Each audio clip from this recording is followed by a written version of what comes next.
Hello and welcome to the CBB Super Show, brought to you by the FTN Network. You know it, and you know me, your host, Walter Waddell, aka Dub Deuces 85. I'm the niche sports connoisseur coming to you live here on the West Coast.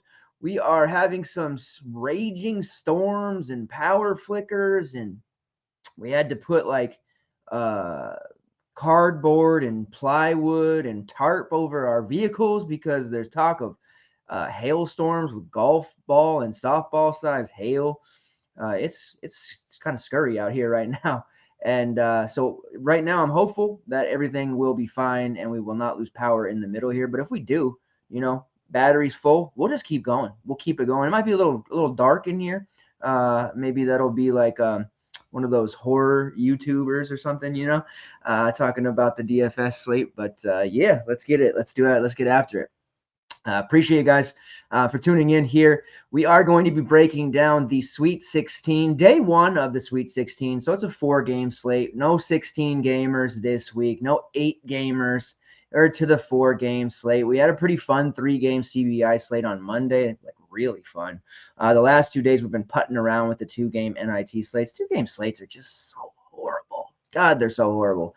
We're going to be doing 2-game slates here in a matter of a week, but that's okay.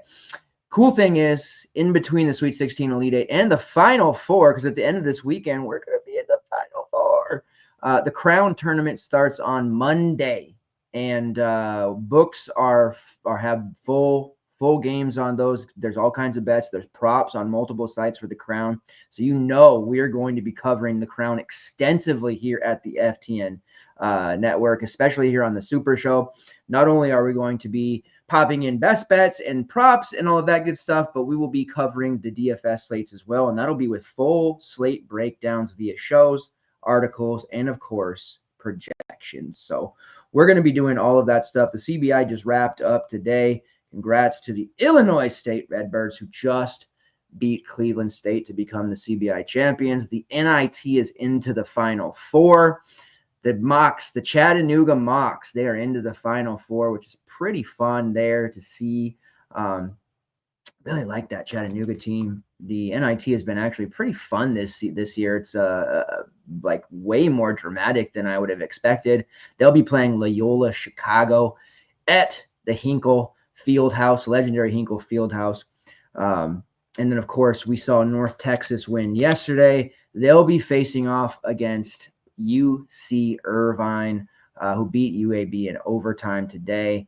These Final Four games will be taking place Tuesday, April 1st. So we'll have Crown on Monday, Sweet 16, Elite 8, all that stuff this weekend. Crown on Monday, NIT semifinals on Tuesday, and then Crown slates throughout, bets, props, everything. So the action is going to continue throughout. And the nice thing is the Crown title game takes place the day before the NCAA tournament national championship game. So we're going to get our money's worth here from all the college basketball that we possibly can. All right. Before we get started, I would like to ask you guys to all hit that like button and subscribe if you're not already subscribed to the FTN YouTube channel. If you're watching over on Twitter or X, as they are calling it now, I would ask if you could see it and find it in your heart to come on over and hang out with us on YouTube. Those likes, those shares, those subscribes, those subscriptions, comments, questions, concerns, everything interaction-wise is a tremendous help to us here in the algorithm-based world that we live in. If you're new to the show, what we do here, we cover DFS primarily from a DraftKings perspective, but we also do FanDuel as well. You guys know me for that. We do our game-by-game, tried and true breakdowns. The only way to do it when it comes to college basketball. We also do college football pretty heavy, and game-by-game, just really the only way to really just do it. So we're going to cover the 4-game slate for Thursday. We'll talk a little bit about Friday. I'm not going to be really breaking down that slate until tomorrow, but we'll throw out a couple of things there and how I see it. We did on Monday's show kind of go through and talk about the matchups there and some of our picks and our brackets and everything like that. So a lot of fun things going on here. Bracket contest still happening. Looks like ESPN has a second chance Sweet 16, $50K up top. So that's still something to do if you're looking to get involved. DraftKings has also done a second weekend Survivor at the $160 level. It's only 69 people, but the top 32 advanced to the second day there. So that's a pretty cool thing. I believe that's let's see what the payouts are for this. I think it's 10K up top, right? Yeah, so still Survivor opportunities there with 10K. First place, let's see. First place gets 2,000, second 1,500, third 1,000, so $10,000 prize pool. So something cool there. High price point at 160. Probably get some pretty sharp lineups in that. Not a lot of craziness. And then, of course, there is the flagship tournament of the day, which they've been running pretty much daily during the tournament at the $20 level, which is $25,000 to first, 4,400 entrants. 2K to first, $5, the 10K to first, $222, and then there's the 2K to first, $44. So lots of things on DK here. Plenty of opportunities to still make money via DFS.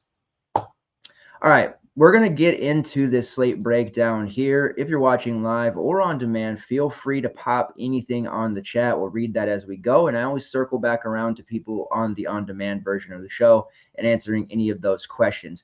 You'll see we still are running the promotion. See it scrolling on the bottom there, March 20. That's going to get you 20% off all packages that we offer, the DFS Plus, the all-inclusive VIP package, which is DFS, season-long, dynasty, and betting. The MLB team is ramping up heavy with Major League Baseball, the true opening day and everything happening there. Our MLB team is second to none, very, very sharp. So that's a great opportunity to get involved there. And then, of course, you get the rest of college basketball here to the end of this month and into April. And then I won't be just disappearing into the wind.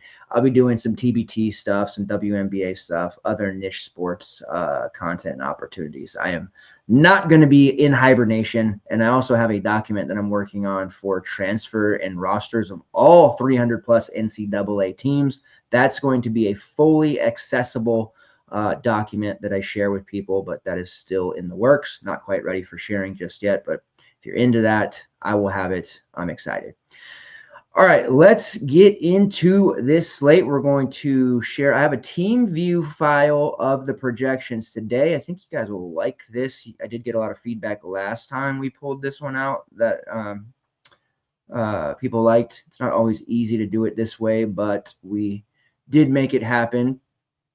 Let me get all my stuff and ducks in a row here. There we go.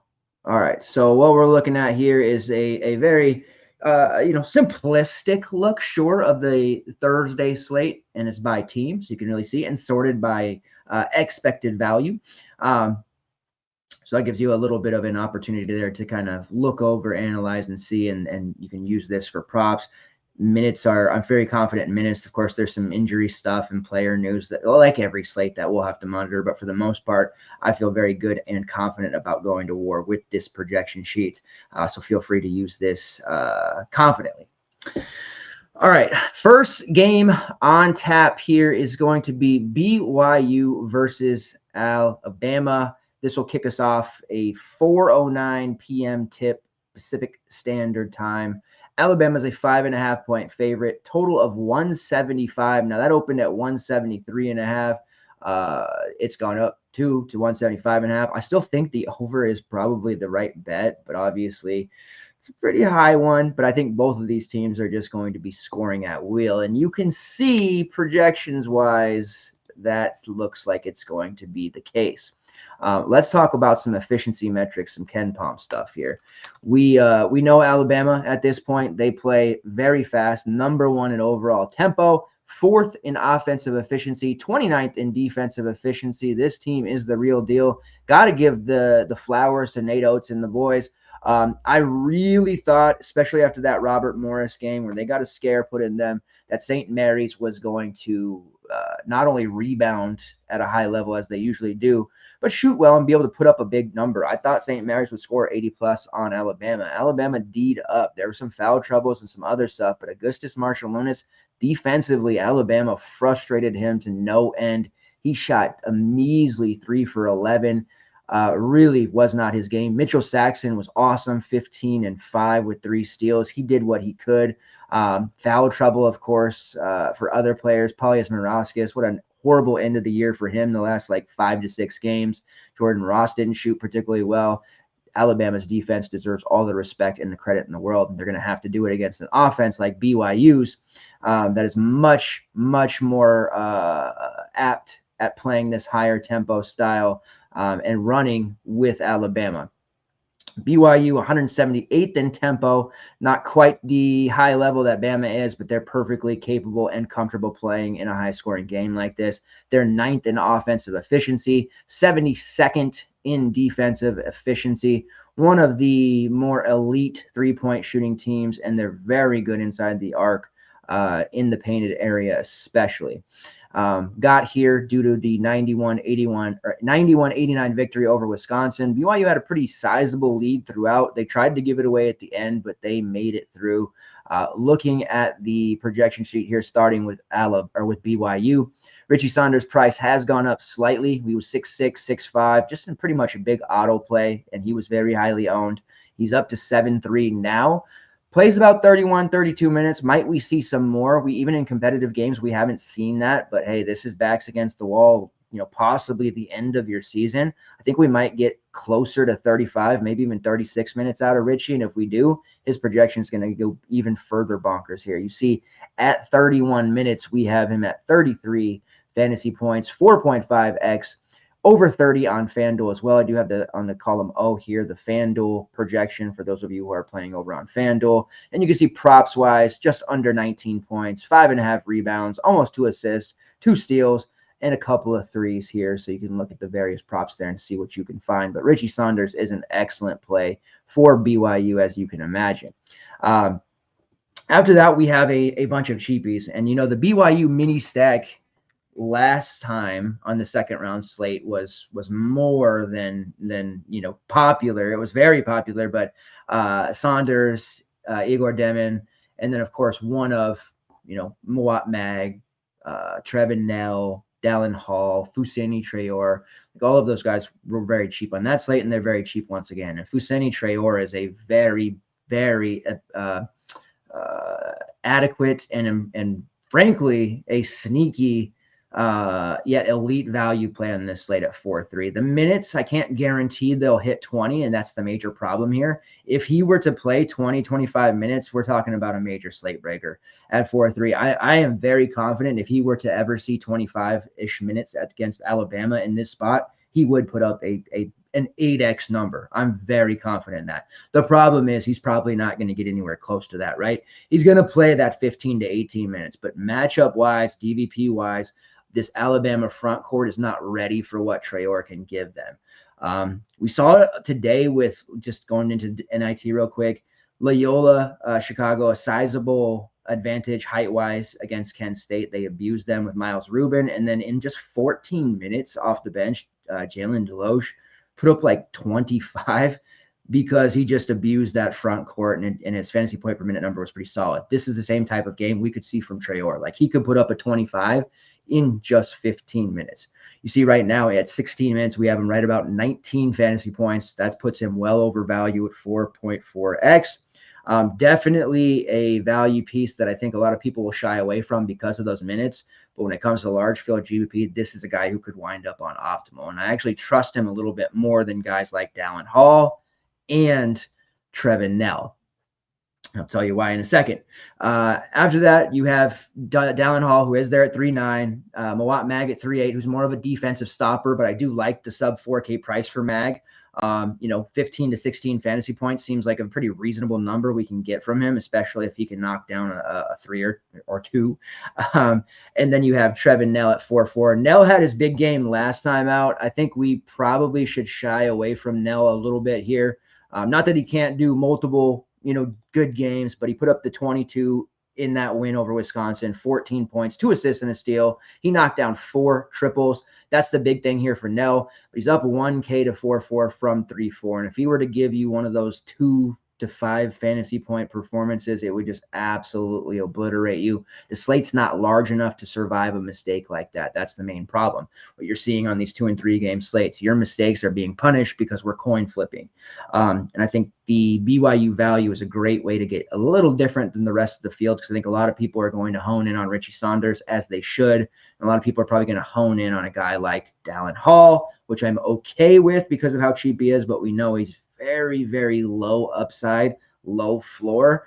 And this matchup against Alabama is just so geared towards front court options. The guard play by St. Mary's really makes me skittish and gun shy to use BYU guards here. I think the Alabama perimeter defense is taking it up a notch. It was already pretty damn good, but they have taken it up to another level here, and I'm a little bit worried about using BYU guards.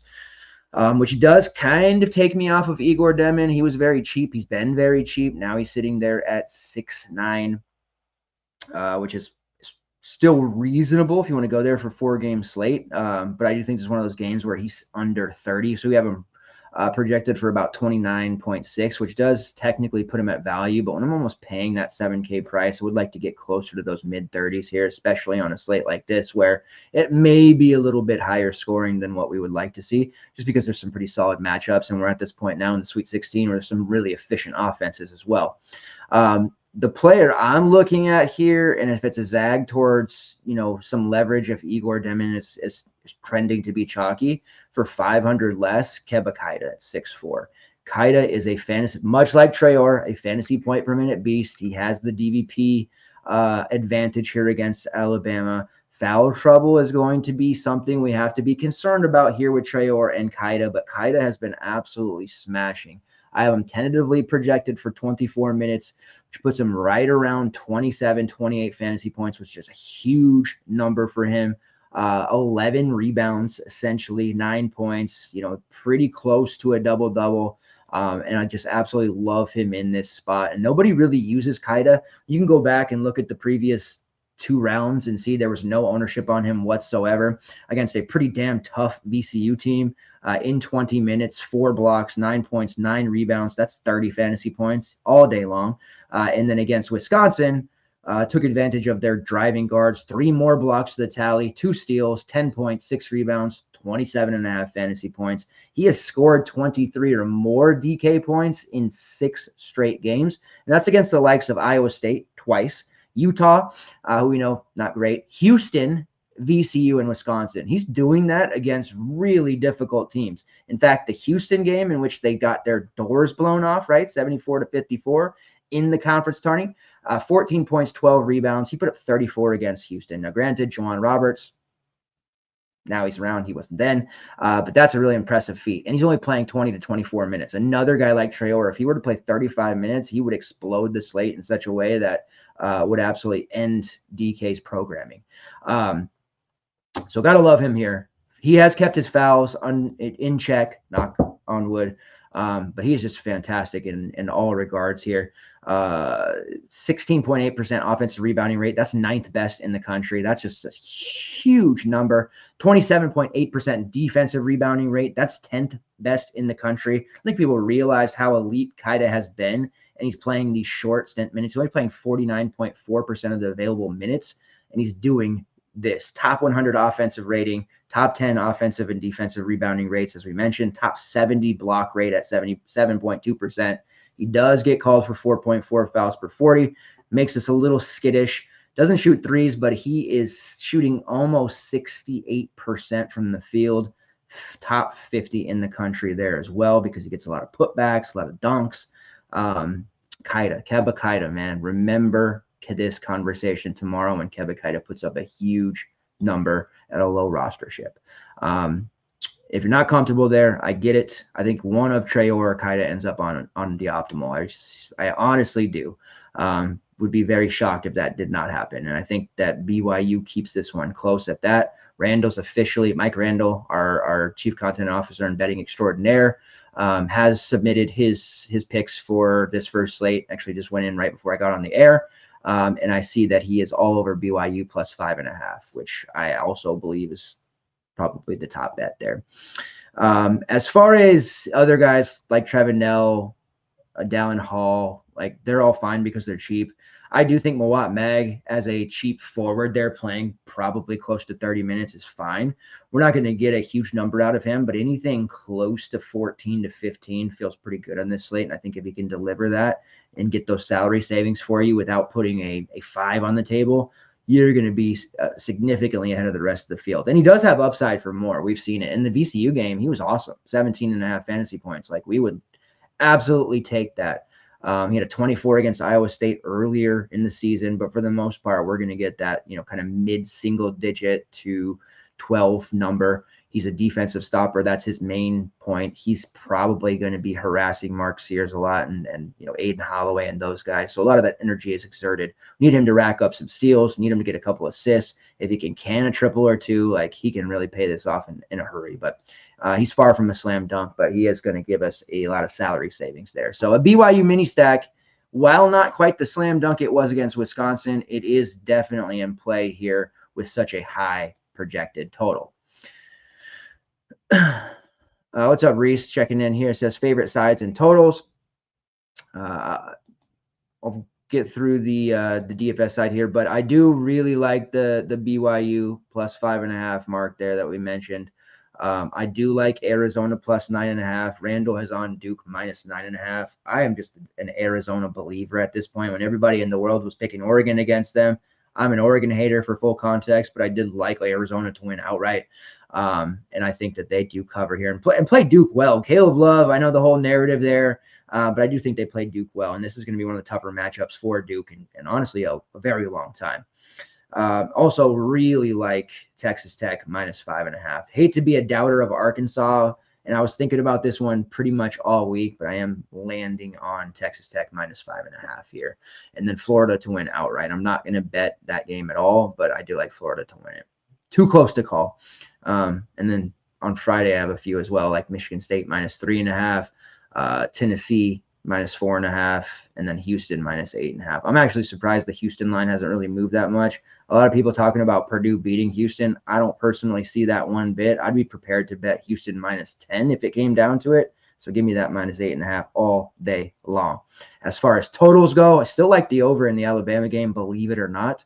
And then I do like the under in the Arkansas-Texas Tech game. I know that seems blasphemous because Texas Tech's been bombing from 3. Arkansas's offense has been fun. It's currently at 148.5 on DraftKings.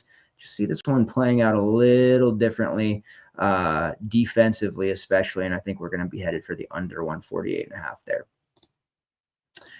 All right, pulling up the Alabama projections here. The obvious play, and what I thought was the obvious play last week was Grant Nelson. Made the decision very early, told the community if he starts, we got to play Grant Nelson. He's just too cheap. We know he's been skittish coming off the bench. We're not sure how many minutes he's going to get. He did, in fact, end up starting for Alabama, and his ownership wasn't nearly as high as I would have expected it to be. That is going to course correct here on this slate. He's only 5.2K as a starter. Everybody knows it. Everybody saw what he just did. He looks perfectly fine. He's going to be one of the highest owned players on the slate. And while I'm always looking for leverage off of chalk, it's what I deem to be bad chalk. This is one that I just can't justify fading. First of all, fills a forward slot, although this has been the year of the forward. We've valued more forwards than guards. This is the only season ever playing DFS, CBB DFS that is, that I can remember so many forwards being playable. But besides that, at 5.2K playing for Alabama, getting somewhere between 27 to 30 minutes in this environment, Grant Nelson is just an absolute stud. I just don't see how he doesn't put up 30 here. He's going to be 90% owned in single entry, high dollar, 222, all that stuff. But there's very little upside to fading there unless you're running multiple lineups in the $20 and he gets into foul trouble, re-aggravates something. Something could happen. It's college basketball, right? So you can fade with multiple lineups, but if you're a one lineup running person, you do not want to be fading Grant Nelson at 5.2. This is really not the wise thing to do. As far as anybody else, you can also expect Mark Sears to be pretty highly owned. And this is going to be turning in very quickly to a BYU Alabama stack, and we see that a lot throughout the season on Alabama games because their totals tend to be heavy, and when player or people come in that maybe don't grind CBB every day like we do, they tend to go towards those high total games, right? Not rocket science. So there's going to be a lot of ownership here naturally. Mark Sears at 7-7. He was 8-5 last round, and he's been 10K as early as mid-March. What are we, like 2 weeks removed from that? 1 week removed from that. So selection Sunday region, he was like 10-4, 10K. Now he's 7-7. I don't know what we're doing here. He had a relatively rough game. I will give St. Mary's credit. They defended him pretty well. He shot 5 of 15, but everybody else on Bama was picking up the slack, and he just kind of took a backseat. And that's the nice thing about Mark Sears. Real big respect. Early in the season, he had a game like that where he just wasn't shooting well, wasn't particularly playing well, and he just took himself out and put other guys in and kind of took a backseat. And a lot of people were like, what's the deal with that? He's not a killer. How could he do that? Well, he's a leader. He recognized he didn't have it that day. LeBaron Philon had it that day. Aiden Holloway, other guys, play them. And he has no problem taking a back seat. Now, he will not be able to have that luxury here against BYU and their offense. So you can expect 30-plus minutes from Mark Sears, and he's going to put up a hell of a number, I would suspect. 34 minutes, we have him projected for 33, and that might not be high enough, right around 4.3x. I think he puts up 40 here. You see the projection on Grant Nelson. He's going to be one of the highest owned on the slate and the highest projected at 5.1x. Just doesn't make any sense. So Sears and Nelson, expect to see them in all of most of your opponent's lineups at high dollar, head-to-head, double-ups, all of that stuff.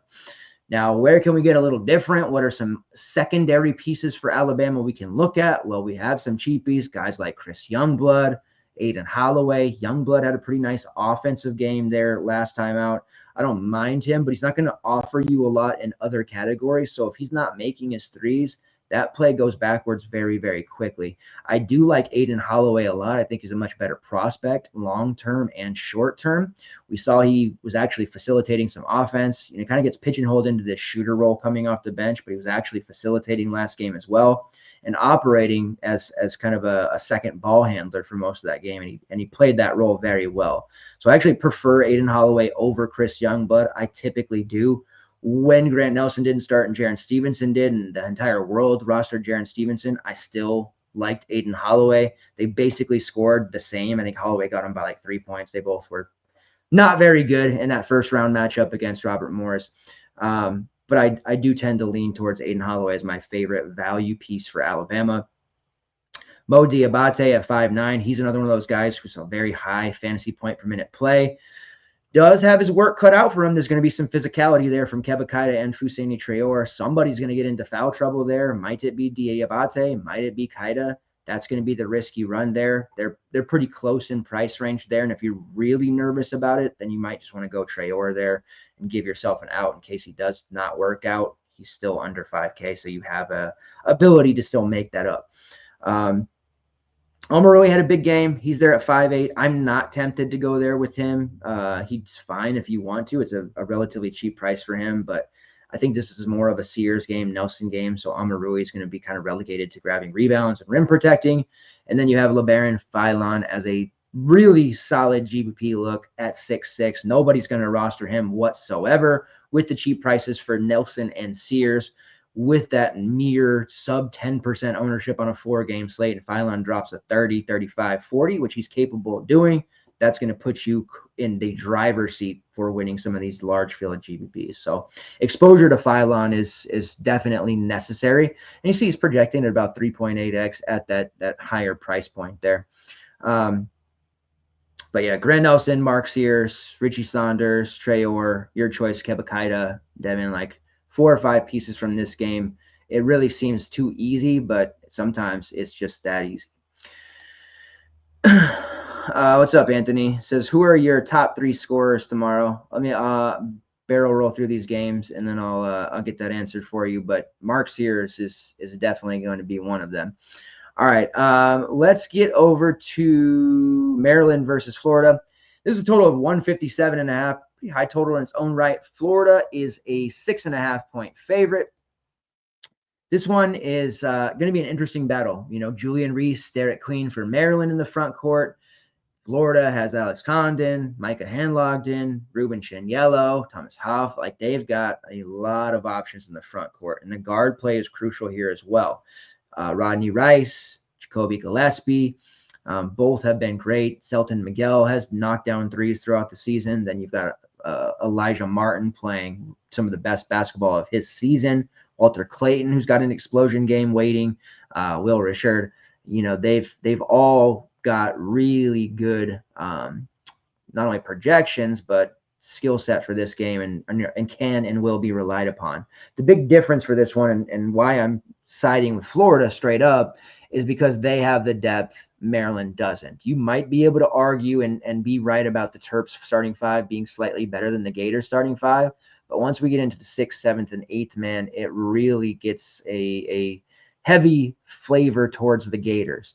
Denzel Aberdeen coming off the bench is like the 9th or 10th man. He could start for 75 to 80% of programs. When there were injuries to Florida guards, Martin and guys out, Aberdeen stepped in. He was scoring like 30 fantasy points per game, scoring 18 to 20 real. Like, the dude is very legit. Micah Hanlogden came back from injury early. He's clearly going to take more time, but just his presence on the floor is big for the Gators. Ruben Chinielo's done well. Thomas Hoff, who was absolutely murdering when Alex Condon had to miss some time. Now he's coming off the bench. Like, that's going to be the big difference here. And I don't mind using bench pieces for Florida here if you end up having to do so. The number one play in the game has probably got to be considered, at least on the Maryland side, Julian Reese. He has been fantastic in the first 2 rounds. Easy double-double. His props have been the most profitable for us as well in the first 2 rounds. We frequently have been getting 12.5 points, 8.5 rebounds from most books, Prize Picks, Underdog, DraftKings, all of those as well. And we've just been hitting the over and parlaying them together and just cashing out. A little bit nervous here against Florida, but the numbers are still favorable on the book, so probably we'll be hitting that one again. The only thing I think would slow him down here would be if he gets into foul trouble. And we haven't really seen Julian Reese foul trouble in quite a while. It's been, I feel like it's been a couple of weeks now. So I'm a little bit nervous, but they did not raise his price high enough to get completely away. And you see at 7.8K, if he plays mid-30s minutes, it's an easy 4.5x type of number here most of the time, if he avoids that foul trouble especially. Derek Queen's a little more expensive at 8.6. I think we'll see some ownership on Reese. We probably won't see as much on Derek Queen. Derek Queen being the hero from last round. Did he travel? I don't care. Made the game-winning shot to escape Colorado State. He's a great GBP look. People aren't going to be able to afford him, especially on this slate with Cooper Flagg. So you might get a sub 15% Derek Queen on a 4-game set here, and he has obviously 40 fantasy point upside or more. We've seen him throw down 60s before. Granted, that was against Rutgers. Be a little bit harder to do here against Florida. I do think he settles in somewhere in the mid-30s, which is fine. He's got a very solid floor, and you see where we have him projected right around 36. But I don't know if that's going to be enough. We need a lot more there to really end up in the optimal or get to the top, 5, top 10 of those large field GBPs. Not quite sure Queen gets us there. And we can take a reduction there by almost 1K to Julian Reese for a very similar score. As far as the guards go, Rodney Rice is very appealing at 5'3". I don't think I will use him in my main lineup because there is some high variance with his scoring. But man, he got really hot in that Colorado State game. And he hasn't really gotten the respect he's deserved this season, but he's been a key ingredient. Everybody talks about Jacoby Gillespie or Derek Queen, Julian Reese. We don't hear a lot of Rodney Rice, but coming over from Virginia Tech, he's been a very crucial piece to the puzzle. Averaging almost 14 points per game. He put up a solid 16 and 4 against CSU. 17 shot attempts, hit 3 of 7. In the tournament in those 2 games, Grand Canyon, which was a blowout, he took 11. Close game down to the wire there against Colorado State. He took 17. He's actually taken double-digit shots in every single game since the beginning. Let me go back here. Since the beginning of March.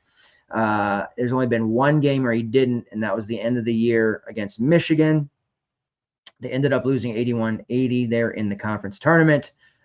He took 9 shots in that one. But otherwise, every game this month has been 10 or more. And if you go back in through February, you'll have to go all the way to January 29th for the last time he didn't take double-digit shots. At only 5'3", if he hits 4 threes, takes 15-plus shots, gives us a couple of assists, a couple of rebounds, Probably not going to get anything in the stocks department from him, but man, he can really obliterate this 5-3 price. And I don't think the projections are really giving him the justice he deserves. And I suspect most models are going to do the same.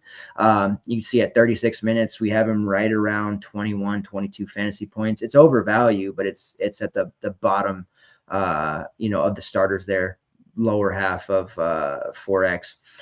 I think he does more. I think this is a game where, we haven't projected for 13.5 points as well, but truthfully, I think he scores like an 18, 20-point game here. I honestly do, especially if Florida gets after it in the front court and we see some trouble with Reese, we see some trouble with Queen. Guys like Rodney Rice and even Selton Miguel are going to have to step up in a big way offensively. So Rodney Rice is that play that I'm much higher on than the model is, and I think he's going to have a big game. So keep that in mind as you're building. He's in that 5-3 range, like classic last man in range. If you're using Rodney Rice as a last man into your lineup, you have a pretty fire lineup, I have a feeling. Selton Miguel is there at 4.7. Whenever he is under 5K, we have seen him be super chalky throughout. I would expect him to be popular here. I always get uneasy about Selton, but he does project extremely well. And that's just because there's so many minutes for this starting group. Played 37 against Colorado State. Blowout against Grand Canyon, only played 19. But when you go back and look in competitive games, he's typically playing 30 to 32, mid-30s even. So he's really safe in that regard. He also takes a lot of threes. So if he gets hot, you're going to pay off that quickly. He does add steals. He does add assists. So Selton Miguel is a pretty solid play as well. And I expect a lot more ownership on him at 4.7, not so much on Rodney Rice. So maybe a key piece of leverage there if you can afford to get to Rice instead. But Miguel is definitely a main team look. And then you get into Jacoby Gillespie at 7.9, who's an elite GBP player there. We've seen him at 9K for a lot of this season. He's been steady, just keeps churning out 30s repeatedly. So he doesn't project all that well either at 7.9. I mean, he's at value 4X there. I don't mind that one bit if you end up using him like a mini Maryland stack. I am a bit skittish on Florida's defense there, especially, in such a high value game with so many high stakes. But I'm definitely on board with using a variety of the Maryland starting five. For Florida, Elijah Martin, his price did not end up going anywhere near where it should be. At only 6K, you can expect a lot of overlap with him. He's put up 30.5 against a very tough UConn team that pushed him, drops $100 after. I'm not sure why. Typically going to be looking at a pretty easy 24 to 25 fantasy points from here. Yes, Maryland has a pretty solid defense as well, but Martin he's looking healthy, getting a ton of shots up, and this is just going to be a very big game for him overall. So Martin is your main team look, definitely. Not going to try to talk anybody out of that big chalk piece. Where it gets fun here is with the other spots where they won't be as highly owned, guys like Walter Clayton, who are really underpriced at 8K and honestly has not had the explosion game yet. And I say that knowing he scored 23 points in each tournament game so far against Norfolk State, 23-5 against UConn, 23-3. 11 shots against Norfolk, 9 of them from long range, 14 shots against the Huskies, 8 of them from long range, 34 and 28 fantasy points. That's not the explosion ceiling for Walter Clayton. You definitely want to consider playing him, even if you're going with Martin and that overlap there. You want to consider Clayton in all formats because quote unquote down games are 34-35, well over value. As I mentioned, he hasn't really hit that explosion game yet. And in the SEC tourney, he had a pretty big performance against Alabama when they beat them 104-82, put up 22, 3, and 6. That was for 44 fantasy points. That's the kind of performance I'm talking about, that true explosion from him where he just puts up a 6X plus number. He's going to play a ton in this game. I'd be shocked if he, came out for longer than 2, maybe 3 minutes. Walter Clayton is a great, great play. If you do use him, you need to be ready for probably a slower start. I feel like this one's going to be a chess match up front. And Walter Clayton tends to be a second half player. He's one of those guys where he kind of sleepwalks the first half you start panicking, and then before you know it, he drops a 30-piece in the second half alone. So you obviously wanted to start hotter than that. But the nice thing about Clayton, too, if it's close down the stretch, he'll be the one living at the free throw line. See 7 of 8 against Norfolk, 6 of 7 against UConn. He's going to get a ton of free points towards the end of the game. And those are the type of players you want to litter in your lineup as we get through the Sweet 16 into the Elite 8. So Walter Clayton with Elijah Martin, absolutely. But then you got to look at these Florida front court guys. And yes, I know Derek Queen, Julian Reese, like very, very good defensively. But Alex Condon is there at 7'2", pretty damn cheap price for him. At 5'4", I think an elite look. And I would be willing to use him in my main lineup with Thomas Hoff. He contributes in all categories. When he was getting starter minutes when Condon was down, he was just putting up huge numbers, breaking the slate with regularity. 29 against Norfolk, only 19 against UConn, but he did play 27 minutes in that one. So that's worth noting.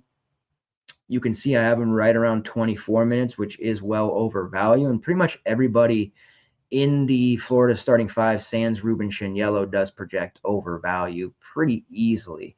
So you kind of take your pick there, 4.2x or above.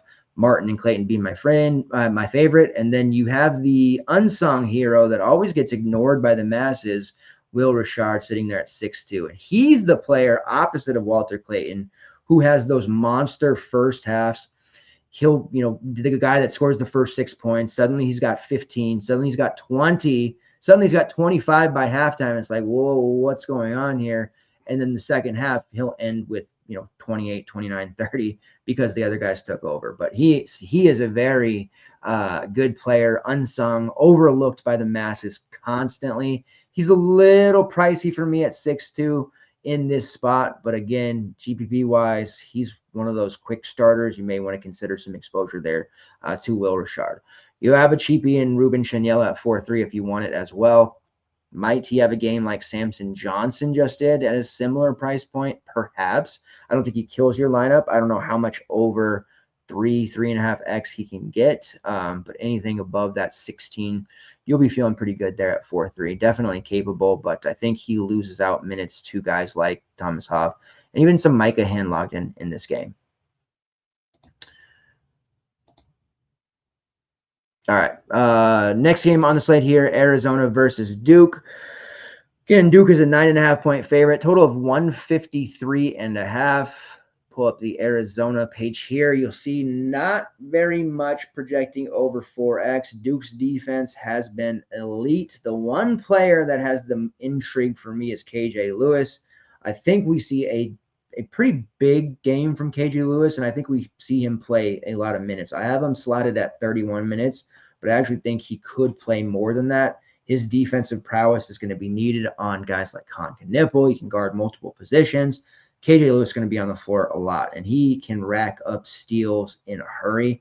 His peripherals are solid, and the guy can score as well. There's been several times this season I've used KJ Lewis and gotten these 40 spots at 5% ownership. So he's definitely the play to use at Arizona. He is 6'7", though, so that's going to be easier said than done. We're not prioritizing Arizona plays here, at least I'm not, but he is definitely a top shelf GPP play.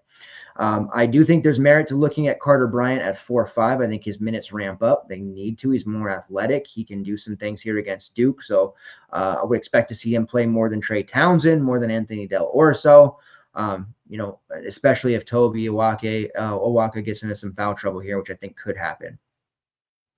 Speaking of Owaka, he's there at 5'7". Henry Visar at 6'8". Visar has not played the heavy minutes. He's been under 30 minutes in each of their tournament games. I'm not sure I can pull the trigger on him right now. He's typically been a really solid option for us, strictly in the GPP category right now. If his minutes go back up past 30, definitely can pay this price off, but I'm feeling a little bit worried about him right now because of the playing time that we've seen, at least the shorted playing time that we've seen. And that just goes with the fact that they're running a lot of 3 and 4 guard sets. KJ Lewis playing more, running the 4. So we're seeing, less big men on the floor for them, which may be the case here against Duke as well. Caleb Love, 8,800. The Duke killer, the sending Coach K into retirement Caleb Love, if you will. He's been in college forever. We saw the good version of Caleb Love against Oregon. The whole narrative, he shoots them in games, he shoots them out of games. Can he show up one more time against Duke? Wouldn't it be a hell of a story if he knocked them out of the tournament here, sent Cooper Flagg packing? That would truly go down in history. Granted for Arizona, but I think even North Carolina fans would consider that a huge win. So we'll see. Obviously a great tournament play. Are we going to use Caleb Love in our main lineups with high dollars on the line? Probably not. He can definitely throw down a huge number here, but I'm not going to be committing that salary to him in a main lineup anytime soon. Same goes for Jaden Bradley at 6'5". He had a pretty solid game last time out, and he's actually for single entry, a solid look, maybe even more so than KJ Lewis, Caleb Love, but the upside there is lacking a little bit for me to pull the trigger on that price. So for the most part, I'm looking at KJ Lewis and maybe a smattering of Carter Bryant. On the Duke side, the prices for the various Duke options are interesting. Zion James at 4.9. He did get out-produced by Tyrese Proctor. James tends to project pretty well on our system because of the total year that he had. And I know a lot of people are kind of getting tired of rostering him. The offense isn't quite there when Cooper Flagg's around. He needs to, get steals. He needs to do a few get some rebounds, add some assists. Scoring not always there for him, but at this 4.9 price point, telling me he can't get 20 to 23 fantasy points, maybe even 25, he certainly can. Right around 30 minutes at a minimum. Really, really feel good about Zion James, and I think that people are going to overthink this one, outsmart themselves to a degree, and not get exposure to him. And I think that's going to be a big mistake. Yes, it's against Arizona, who has had some success against his position. But if he's playing 30 minutes at this price, I just don't know how I don't get exposure. Now, he has been under 20 fantasy points in 4 of his last 5 as well. Buy low opportunity. Doesn't really shoot threes. Rebounds okay. Kind of talking myself out of the play, but I feel like I'm going to trust the projections on this one. Dangerously close to using him. If I'm using a Duke player in my main lineup, it's actually probably him, even more so than Cooper Flagg. Although, let's go into Cooper Flagg here. He's under 10K, 9.8. He's going to be a bajillion% owned. And you're really going to be up against it if he drops a 60, a legacy 60 at that. I don't like being pigeonholed into using a player. I typically don't allow the ownership to push me into a play that I don't want. Not that I don't want to use Cooper Flagg, but I rarely allow my lineup to be built that way, worrying about what someone else is going to do, or I got to play this guy because he's going to be highly owned. I just don't play DFS that way. I never have, never will, even in single entry games. It'll happen once in a while where I'll get swayed and I'll play somebody because they're going to be highly owned. They break out. I get pissed about it. I tilt in the chat room or in the Discord chat room. What is this? 95 AOL.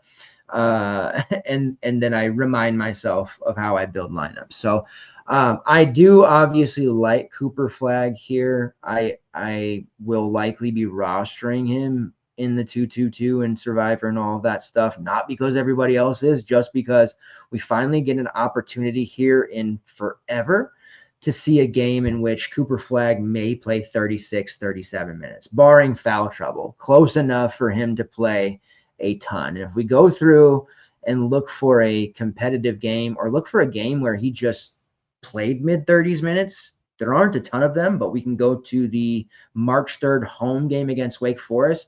It was a 93-60 obliteration, but for whatever reason, they decided to play Cooper Flagg 34 minutes in that game. What did he do? 28 points, 8 rebounds, 7 assists, 3 blocks, 2 steals. Quick maths, he put up a 60 there. And that was at 10K. Mid-30s minutes. Let's do some searching here and see if we can find another high-minute game. Okay, Wake Forest again. January 25th at Wake Forest. This was closer, 63-56 victory for Duke. He played 39 minutes, 24 points, 7 rebounds, 6 assists, 41. That's not 60, but that's still a 40 piece that you can pretty much rely upon here. All right, 36 minutes, January 27th, a close home win against NC State. NC State with some magic there. In that one, in the 36 minutes, 28 points, 7 rebounds, 3 assists, 45 fantasy points. Another huge number. Let's go to a closer than expected win against Notre Dame on January 11th, 86-78. They had to play Cooper Flagg 36 because Notre Dame was hanging with them. What did he do in that game? Well, he put up 42, not fantasy points, real points. 6 rebounds, 7 assists, quick math, 63 fantasy points. SMU on the road turned into a blowout. It was close at first in 33 minutes. 24 points, 11 rebounds, 3 assists, 50. I'll stop there. I don't have to twist your arm to play Cooper Flagg, but we just don't get that many opportunities to play Cooper Flagg on a slate where it's going to be competitive. I think so. It's 9.5 point spread. I'm not buying that. I think it'll be closer personally. But we're going to get the opportunity to see him play huge minutes here. He got foul trouble against Baylor. He missed a bunch of minutes in that one. He was likely, the way he was playing, he was headed for a 60 if he played even like 5 more minutes. It just seemed like he was going to put up a huge number, and I was somebody who faded him that game. So as it stands, unless you think he plays less minutes, I just don't know how you can't roster him in your main. I think most people are going to feel that way. I tentatively penciled him in at 33 here, but anything 35, 36, like we're going up to that next increment there. I do think he puts up 50 ultimately. Is that going to be a score we can live without on a 4-game slate? Maybe if we roster JT Toppin and he shows Arkansas what time it is. But Cooper Flagg is about as safe as it gets here on this slate. With the health of Cooper Flagg no longer in question, guys like Con Knipple, 7'4", secondary look. Come on, Mallow at 5'5", secondary look. Not really considering them too heavily. We do still want to look at Patrick Ngbangba, who is only 3.7K, offers us a ton of salary savings, has fantastic fantasy point per minute numbers. He's been great in the tournament so far, putting up some pretty solid numbers. I would expect him to play at least 15 minutes. Malowak's just not going to be a 35-minute per game guy. He's going to play 20 to 25, and especially with Ngangba's kind of emergence here. We're talking about a 5-star recruit with Patrick Ngbanga, highly rated recruit at the very least. He can play adequate, productive minutes, and he's playing more confident as well. And they're going to need him here against this Arizona front court. So I do think he's a very solid look, not just in GBPs, but as a main team value as well. I don't think I'm coming away here with like some super Duke stack 4 deep or something like that, but I might end up with 2 if I play Flagg and Ngbangba or Zion James, who I do still think he projects well, but when you dig into the numbers, it's a little eerie and worrisome. I get that. And then, of course, you have Tyrese Proctor there at 6'3", who just had the big game, but I'm not chasing that one. All right, last game on the slate happens to be Arkansas versus Texas Tech. Arkansas, the lone, like, Cinderella. Who would have thought? Cinderella Calipari in the house here, a tournament where we got no real mid-majors through, no real double-digit seeds, except for the 10-seed Arkansas, which makes John Cinderella Calipari the talk of the tourney. Hell of a win over Kansas, hell of a win over St. John's. Might they be able to play this level of defense that puts Texas Tech into a uncomfortable situation? We'll see. Drake tried it on Tech after Tech had the ridiculous, game against UNC Wilmington, where Kerwin Walton made a ton of threes. JT Toppin had a huge second half. My man Nolan Hodge for Wilmington showed Texas Tech what time it was, so that game was closer than they thought. And then Drake really tried to slow it down. What Texas Tech did, what impressed me in that game, they sped things up. Drake was the one to be made to feel uncomfortable, and the game really wasn't that close. So we'll see how this is played. If it becomes a high-scoring affair and Arkansas is just going to try to keep up offensively with Tech, I think it's a recipe for disaster for them. They're going to definitely want to be more deliberate here against this Tech team. We are going to get some Adu Tiero, who is expected to be available on a minutes cap. What that minutes cap is, 10, 15, maybe 20 minutes. Obviously we're not going to be using him. He's very cheap at 7K. If he was healthy, fully good to go, I think you would just lock him in. His presence is not relevant from us using him standpoint, but it is relevant for everyone else because it's going to take minutes away from Jonas Idu, who's been super chalky and super great. Trevon Brazil, Carter Knox, Billy Richmond, like his presence is going to severely harm one, maybe two of those players. I think Brazil is probably the one that gets hurt the worst, but it remains to be seen. And we're talking about 7K Brazil, 7-1 Idu, just the mere presence. And we can't, even if Calipari comes out and says, yeah, he's on a cap and here's what he's going to play, we can't trust him. Boogie Flan was supposed to be on what a 20-minute cap. He ended up playing well over that and being utilized a whole hell of a lot more than they said. So we clearly can't trust that. Maybe Tiro comes out and plays 30 minutes. That would be a shock. Actually, nothing would shock me anymore with these injuries and these super serums that they have. But it's just going to really muddy the waters for everyone. So it doesn't make much appealing for Arkansas outside of maybe Boogie Flan. You'll see he's the only one I have currently projected for value there at 22 minutes and a 4.8K price point.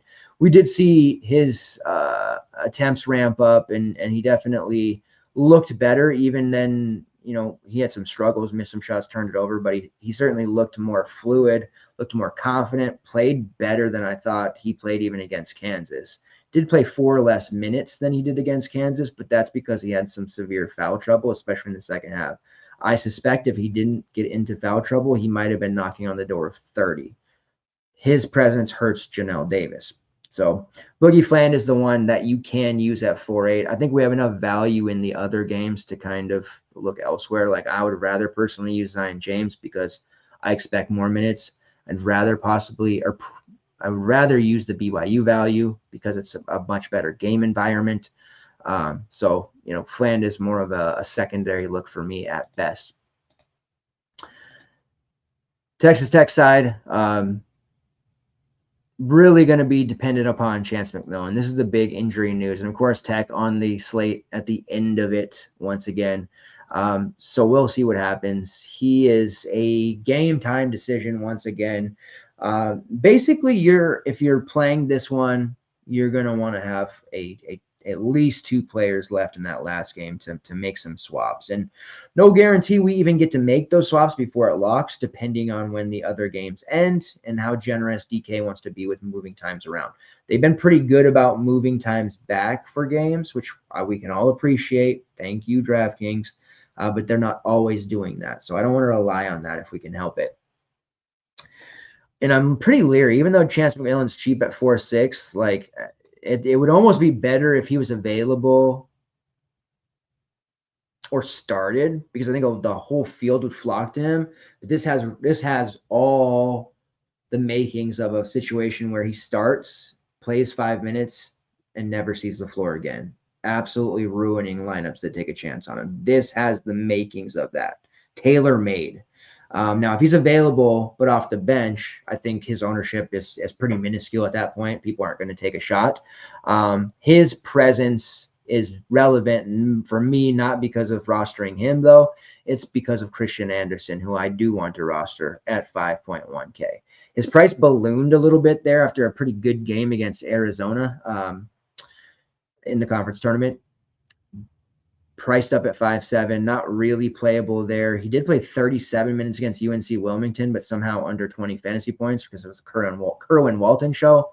And then he played another 37 minutes against Drake, but was under 15 fantasy points. But that was because it was the Darian Williams, Elijah Hawkins, and JT Toppin show. So secondary look, but it's important to note he's taken 14 3-pointers in the 2 games, 18 shots overall. And it's not as if he's not contributing in other categories. 5 rebounds in those 2 games, 4 assists, a block. He's definitely contributing in other categories as well. Now he's an easier price to get to at 5.1 instead of 5.7. If McMillan's not playing, we can auto plug him in for 37, 38 minutes. those shots are going to start falling. He's getting that volume. He's had really good shooting games this month alone. ASU 4 for 8, 2 for 5 against Baylor, 5 for 10 against Kansas, 3 for 7 against Colorado. He had a really good stretch there at the beginning of March into the conference tournament. So a very capable player. And even the game that Chance McMillan came back, he had a huge game off the bench. So he's the one that I really want to get to. Projections obviously agree as well. You can see as it stands right now, I have Chance McMillan projected out with 34 minutes assigned to Christian Anderson. And even at that, he's projected for nearly 5x. We give him 3 more minutes, which is what he's been getting. We're well over 5x and one of the top overall projections on the entire slate. If you're fading Cooper Flagg, you got to play JT Toppin there at 10K. And you can see he's projecting extremely well, over 43, 4.3x at that 10K price point. Going to play a ton of minutes, sure. But we also have that weird, like Malik Dia, even Miles Rubin today for Loyola. Miles Rubin was awesome today, by the way. But these guys get used so weird by their coaches. They'll come out and really just wreck shop for 4 minutes and then sit for 5 minutes and then wreck shop for 2 minutes and come back out for 3 minutes. Like the way Malik Dia and Miles Rubin use just doesn't make any sense. We see that with JT Toppin. Now he's had some illnesses. He's had some injuries. There's been some other stuff going on there. But it's really bizarre that he gets these long, extended water breaks early in the game, too. I don't know if they're trying to pace him, if he has terrible conditioning. Like, I'm not privy to that part. I've done some looking at their message boards to see. Texas Tech message boards actually talk about some very strange things that are not JT Toppin minutes related at all. And I don't want to talk about it. But it just doesn't make any sense to me. I don't get that. So I have him at 32, which is, pretty fire anyways. If this is a game where he plays more, we're talking about him absolutely obliterating Slate 50 plus. I love the spot for him against Arkansas with or without Tierro. Tierro's a great defender, but I mean, how effective is he truly going to be? Big Z, if he plays at all, he's just going to foul out. We know that. Jonas Idu gets a little bit aggressive and over the top. He's going to get into foul trouble. Like, there's just going to be a lot of opportunities for JT Toppin to work in the post and absolutely put Arkansas's front court to shame. So I love JT Toppin. There's going to be some people out there to try to stuff Cooper Flagg and Toppin together. It's totally possible if you're going to forgo some of the mid-range guys or Mark Sears at 7-7 and just play a bunch of BYU value. Totally possible. And if you're running multiple lineups, in the $20, yeah, throw one Toppin and Flagg lineup out there together and see what you can get out of it. As far as anybody else on the team there outside of Anderson, Toppin, Elijah Hawkins has been playing extremely well, and because of that, you see his projection is pretty high up there. He's playing pretty much the entire game as well at 7.5. He is playing the best basketball for my money in his career. So definitely don't mind him. I think he'll get harassed a little bit more by the Arkansas perimeter. So he's more of a secondary look for me, but projections-wise, he's definitely near the top. Darian Williams, I'm still gun shy on him. He's clearly over the injuries, but I'm not a believer that he won't re-aggravate something. Like, I'm really skittish on Williams, and I don't feel comfortable whatsoever using him after he just put up a 47. He absolutely wrecked Drake, 28, 6, and 5, 18 shots. Like, he's just a load to deal with. He's a really strong tournament look, but I just can't get to that price in my main because I'm just too worried about, him coming out and dudding or playing 15 minutes because he re-aggravated something. I just, I'm going Toppin or bust or just paying down to Christian Anderson here with this team. So be interested to see what Williams' ownership ends up being.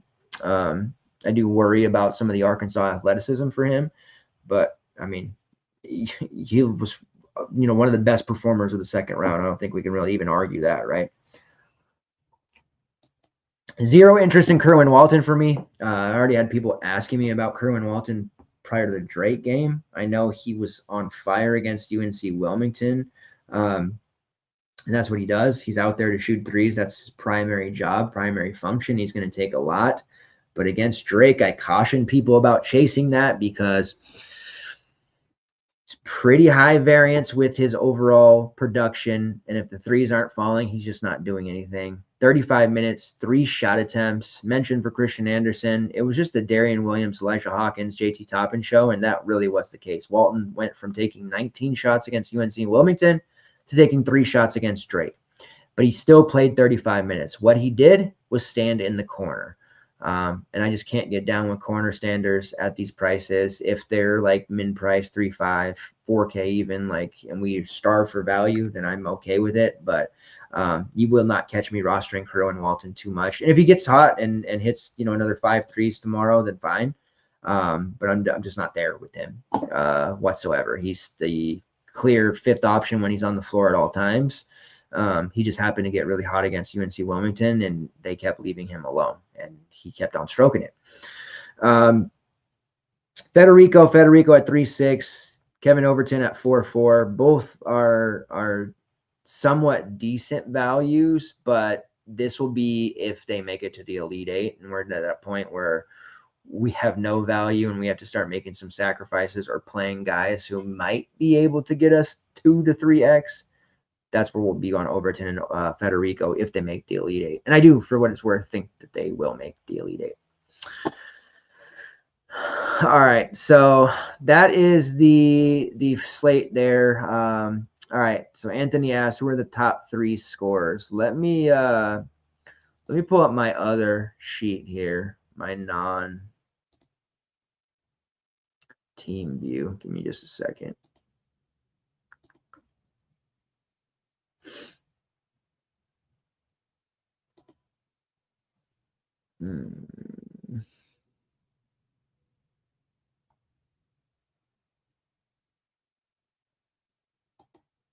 I need to change that. Okay. There we go. Can we see that? Let's move this out of here, Anthony.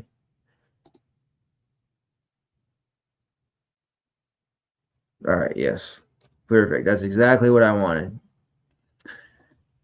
All right, so this gives you the snapshot of the slate here outside of the team view. Grant Nelson, Elijah Martin, Christian Anderson, Richie Saunders, and Zion James as your top X value or expected value players. Now, as far as my top 3 scores, what you're asking, I'm assuming the total most points. Number 1 for me is Walter Clayton, believe it or not. I think that legacy game, explosion game, if you will, has not happened. I've been pretty adamant about that. And there's no better time for it to happen than right now against Maryland. The way Maryland perimeter D struggled against Colorado State makes me feel like Walter Clayton can have that same game. Jalen Lake was on fire. We saw Nick Clifford have a huge game as a kind of point forward. Walter Clayton's going to smash. The fact that he's scoring 23s in back-to-back games without really being the best player on the floor or even the alpha is just ridiculous. Takeover spot for him in this game. We haven't projected at 18 real. I think he puts up more than that. I think he puts up like 25 to 26 real. Like he could put up a 30 piece here, and I would not be surprised. I actually think he might. And I think we're talking about like a 50 here for Walter Clayton. So he's my number 1 in terms of highest points. Then you got to go JT Toppin, who I think is going to have a huge game, and then Cooper Flagg. So I know it's not very imaginative after that, but the Walter Clayton play that I think might be the highest scoring on the slate, I suspect will be relatively low owned. And like I said, a 50 is brewing there. If not this round, very soon in the next one if they survive. But no better time than the present to unleash a game like that. And I think Clayton is about to do so.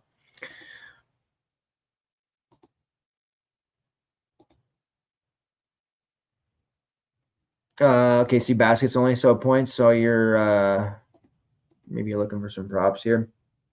So still Walter Clayton, because I think he scores 30 real. Here, let's sort this. Excuse me. I had a coffee before I started, but it had a reverse effect. Anyways, Walter Clayton for me. And then I think Mark Sears second, and then JT Toppin. So pretty close to what's projected there. You can see points wise, Toppin, Sears, Flagg, Saunders, and Clayton are our top 5. So nothing really super sneaky there. But I do think Walter Clayton is going to be the highest scorer in real points and fantasy points on the entire slate. I'm very, very high on Walter Clayton. In fact, I want to kind of dub him the posh play of the day, Nolan Hodge play of the day, if you will. Because I do think he's going to be lower owned than he probably should be, and he's right in that wheelhouse 8K price point that we kind of wreak havoc with as the posh play. So all over him in every way imaginable. And says, how about Sears? Yeah, like easy top 3 scorer on the slate, if not like this will be a game for him too where he could put up a 30 piece. Both he and Clayton, I feel like, have taken back seats in the tournament thus far. And that's about to end here in this spot. All right. Here, I'll leave this up while I talk about some other best bets. I want to look at props here, especially on Prize Picks and Underdog, because we have some that we can definitely take advantage of here, especially in the points categories. Then Prize Picks is running that promo Cooper Flagg over 0.5 points, so make sure you get that in. I know there's a dollar limit on that, but you can pretty up some of your parlays there with a perceived gimme, right, over 0.5 real points. All right, pull up my Alabama projections here.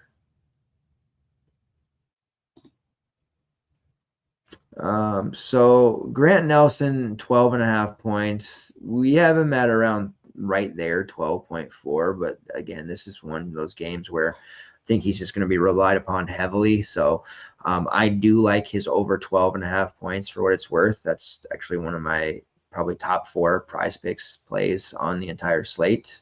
We have, like I said, projected right there, but I think he's scoring 15 plus pretty easily. Richie Saunders had been 16.5 for like the last 2 weeks, and all but one of the times we hit that, we profited. They've got it 18.5 now.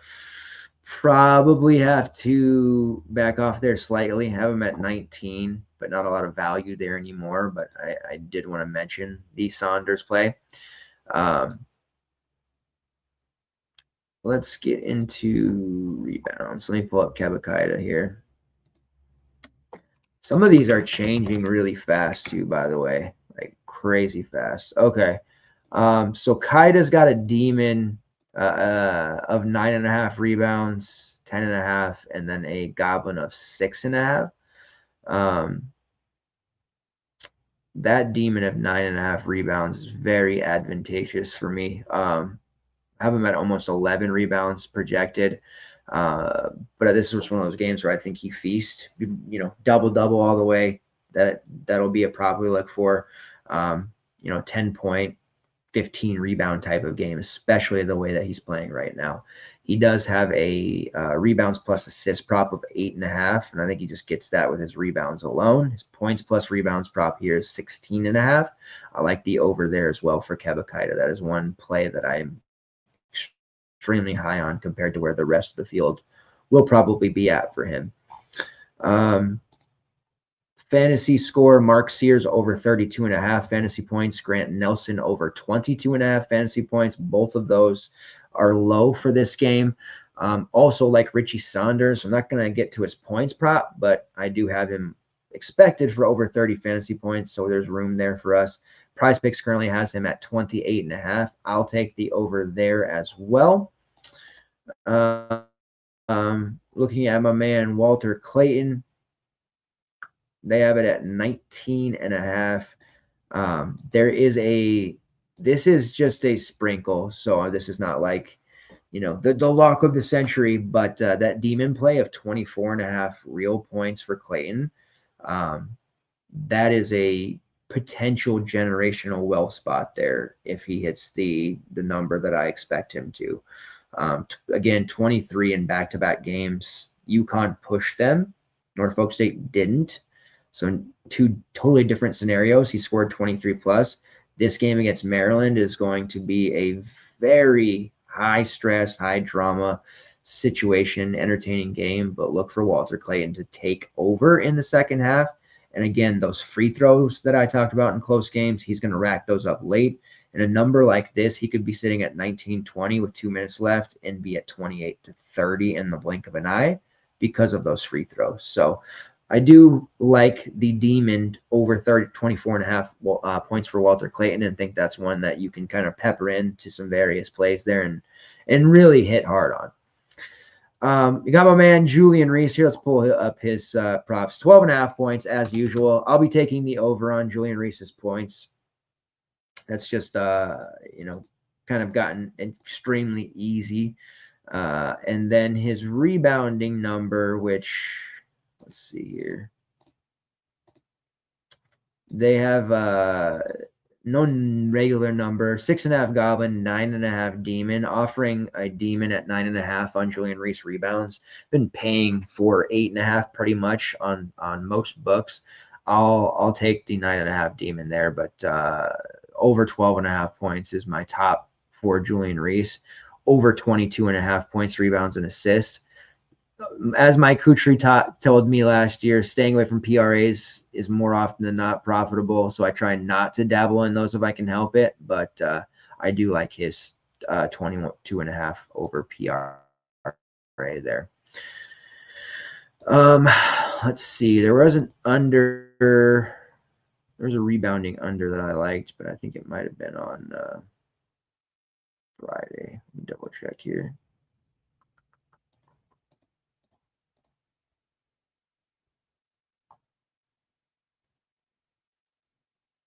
Yeah, these are rebounding numbers on Prize Picks have become kind of tough, especially if you want some unders because they make everything a Goblin or a Demon only.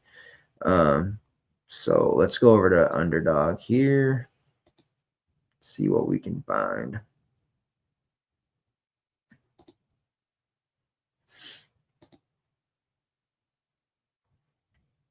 Man, it is nasty out. The power had better not go out around here. I tell you what, we don't got the whole little like when I used to live with my grandparents, little wind up TV that you'd have watching the channel 4 news. It's all the channel you can get, or PBS, KCPS or whatever, channel 9. I don't think they make anything like that now. So please don't be dropping this power on me. It is nasty outside right now. All right, on Underdog, let's see. All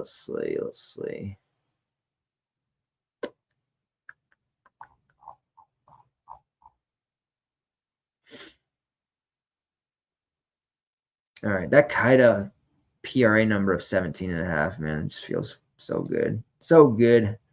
And 16.5 points plus rebounds. I don't know, I just like Kaida.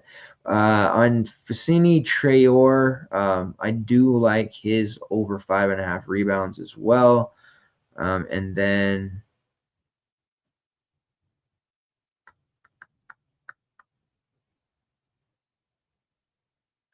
just a solo rebounding number. Man, they've gotten smart. They're not giving a lot of rebounding props alone on some of these guards. We've been hitting the unders on them. Guys like Aiden Holloway, but they're not offering it right now, it looks like.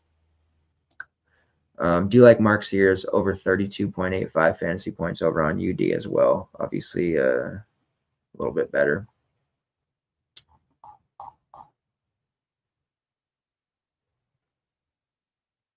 All right, here we are. And Rodney Rice over 13.5 points. I am calling the Rodney Rice game here. I feel pretty positive about that one, and I think it will come to fruition. Do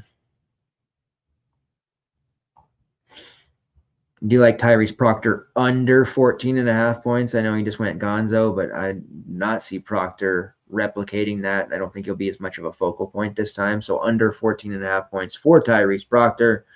That feels like the right side. That pretty much takes us to the end of these because they're not offering a whole lot of good stuff here. Yeah.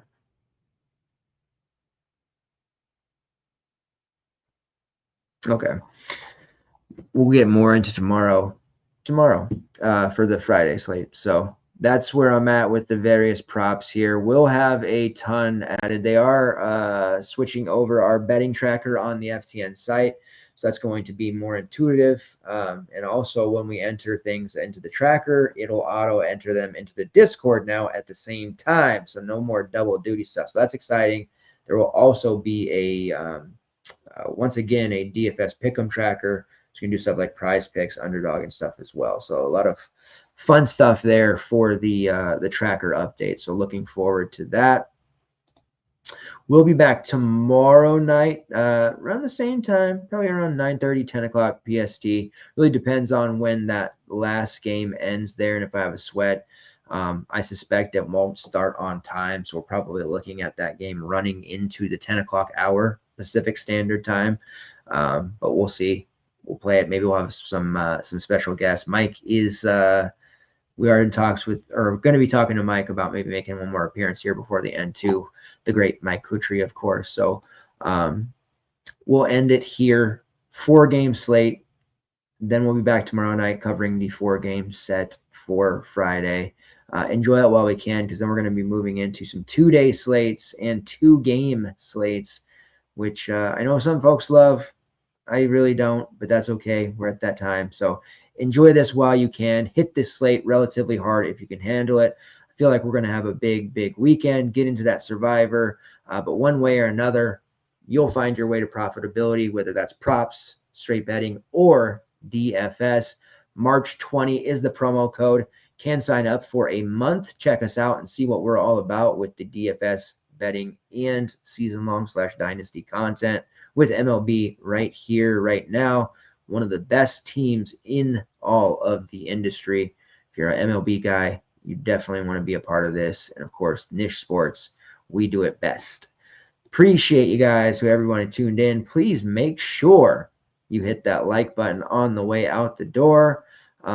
Definitely feel the love from you guys this entire season. And we're not done yet. So get ready for that. And yeah, Anthony, sorry, I don't want to leave you without a core. Ask for any core plays right now, because I'm still playing around with that part of it. Right now, the core would be looking like this, and it's fairly obvious, right? Grant Nelson, Mark Sears, I think those two, you just start with them in your main. And then I'll go a little off the beaten path here and go with Fousseyni Traore at 4.3 to get some of that value. Really feel like you got to play somebody from BYU on the value line, not just obviously Kebakaida, who I love, or Richie Saunders, but you're going to have to take a shot with one of those guys, whether that's Fousseyni Traore, Trevin Nell, Dallin Hall. Right now, it seems like Dallin Hall's trending kind of chalky. We'll see if that actually comes to fruition. But yeah, Fousseyni Traore will be core play number 3 for me. So thanks, Anthony. Appreciate you checking us out. March Madness, man. The transfer portal is open. Lots of crazy stuff happening there. As the season winds down, we'll be shifting gears a little bit, and we'll have tons of content surrounding the transfer portal, coaching changes, rosters, and everything. And again, I have a massive document that I'm working on that tracks all of the rosters. So if that's your cup of tea, definitely look out for that very, very soon. Thanks, everybody. Appreciate you guys as always. Be back tomorrow. Green screens, window trips. It's all we do.